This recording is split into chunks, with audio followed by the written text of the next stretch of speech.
Oui c'est bon, on a localisé le suspect, il est dans le salon. Oh, je vous avais pas vu. Salut à tous, c'est Hugo de la chaîne NSS et aujourd'hui on se retrouve pour un effet caméra de surveillance. Quel jeu d'acteur incroyable. Nombreuses sont les situations où vous allez pouvoir avoir besoin de cet effet pour simuler un braquage ou juste la vision d'une caméra de surveillance, puisque c'est quand même la base de l'effet. Et ce qui est bien avec cet effet, c'est qu'on va pouvoir travailler d'une manière différente sur Premiere Pro. Mais avant tout, de quoi on a besoin pour notre tournage ?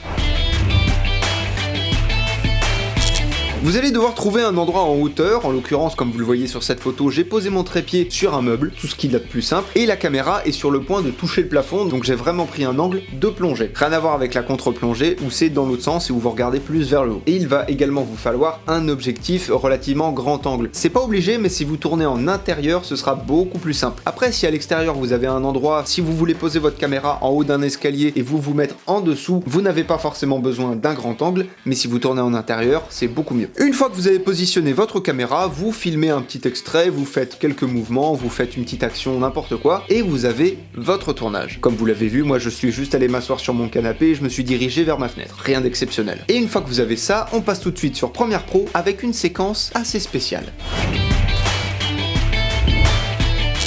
Avant de commencer, je tiens à vous préciser que pour ce tuto, vous allez avoir besoin d'une part de Premiere Pro et d'autre part de OBS. OBS, c'est le logiciel avec lequel j'enregistre mon écran. Je vous explique un peu plus tard dans le tuto pourquoi vous allez en avoir besoin. Pour l'instant, on va commencer par créer une séquence un peu spéciale. D'habitude, on prend juste notre rush et on le glisse dans la timeline. Aujourd'hui, c'est pas ça qu'on va faire. Aujourd'hui, vous allez aller dans votre panneau projet. En bas à droite, vous avez une petite feuille pliée avec marqué nouvel élément quand vous laissez la souris dessus. Vous cliquez dessus et tout en haut, vous avez séquence et vous cliquez dessus évidemment. Ça vous ouvre une nouvelle fenêtre et vous allez aller dans réglages. À partir de là, vous voyez, il y a pas mal d'informations. On va tâcher de faire au plus simple. Dans le mode de montage, vous allez développer les modes, aller tout en haut et choisir personnaliser. Comme ça, on va vraiment se créer notre propre séquence. Pour la base de temps, je suppose que vous l'avez déjà vu dans des caméras de surveillance, mais il y a quand même relativement peu d'images par seconde, donc c'est ce qu'on va venir choisir, 10 images par seconde. Et pour la taille de l'image, on va juste régler à la bonne résolution, alors selon comment vous avez filmé, ou en 4K ou en 1080p, moi c'est du 4K, donc je mets 3840 par 2160. Et c'est tout ce qu'on touche, on ne touche plus à rien, on appuie sur OK et on a notre séquence de créer. À partir de là, vous faites un double clic sur votre rush, ce qui va l'ouvrir dans le panneau source, et vous allez sélectionner la partie qui vous intéresse. Petit conseil, pour votre extrait de caméra de surveillance, prenez quand même quelque chose de court, parce que la prochaine étape, je vous le dis d'avance, vous n'allez pas forcément passer le meilleur moment de votre vie. On pourrait même dire que vous allez un peu vous faire chier. Une fois que vous avez délimité, vous glissez uniquement la vidéo, avec le petit bouton faire glisser la vidéo uniquement, vous le sélectionnez, vous faites un clic enfoncé et vous le glissez dans votre timeline. Vous allez avoir un avertissement de non-concordance des éléments, c'est-à-dire que les réglages de votre séquence, la séquence qu'on a faite personnalisée et les réglages de la vidéo ne vont pas du tout ensemble, donc on conserve les réglages existants pour garder notre séquence intacte. On lance la vidéo.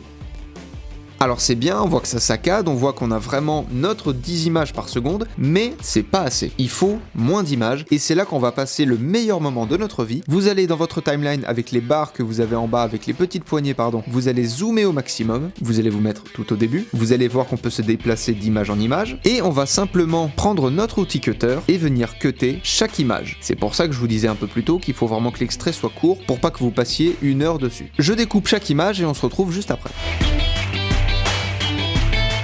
Voilà, une fois que tout est découpé et que vous avez passé un très agréable moment, on va reproduire l'expérience en supprimant une image sur 2. En fait, techniquement, ce qu'on fait, c'est du dérochage. Donc vous refaites exactement la même chose, mais vous supprimez une image sur 2. Tout simplement. On se retrouve juste après. Vous vous doutez bien que s'il y avait une autre solution, j'aurais fait autrement. Malheureusement, ce n'est pas le cas, donc on est obligé de se taper ça. Et enfin, la dernière étape chiante, encore un petit effort, c'est bientôt fini. Tout ce qu'on a découpé, il faut le raccorder. Donc, vous raccordez. Tout simplement. À tout de suite.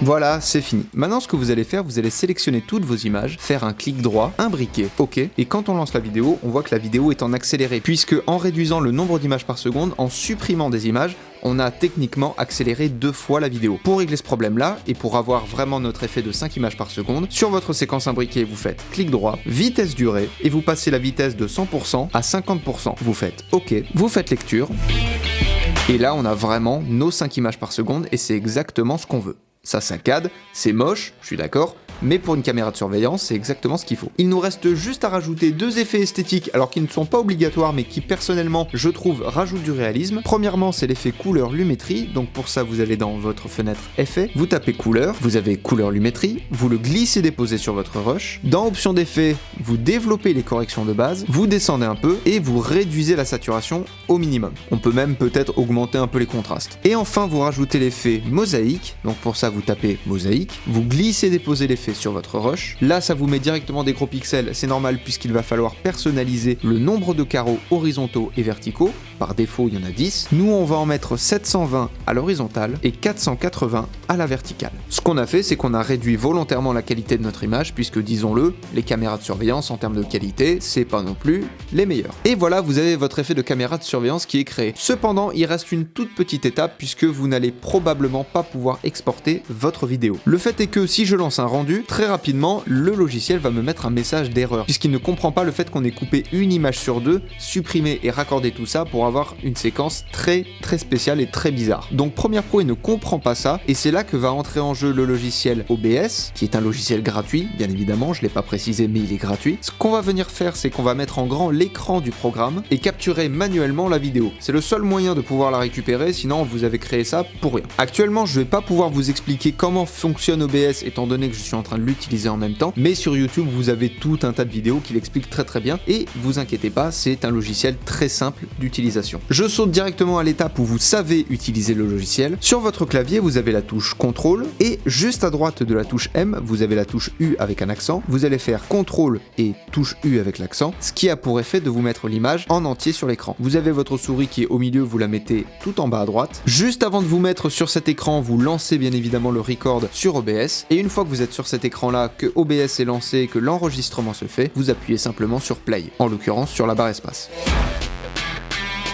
Une fois que l'écran est noir, vous rappuyez sur CTRL U accent et vous avez votre vidéo qui est enregistrée. Encore une fois, c'est la seule manière de procéder. Si j'en avais une autre, croyez-moi, j'aurais fait plus simple. Personnellement, c'était la première fois que je travaillais sur une séquence avec aussi peu, entre guillemets, d'images par seconde, parce que c'est quand même pas hyper agréable de travailler de manière saccadée. Mais pour le coup, c'était nécessaire pour retrouver cet effet de caméra de surveillance saccadée, alors caméra de surveillance de mauvaise qualité en général, puisque c'est rarement fluide une caméra de sécurité. On va pas se mentir. Bref, en attendant de voir cet effet dans votre prochain court-métrage, apprenez, utilisez et progressez dans vos montages. Suivez-moi sur Instagram, je vous fais des bisous et à plus.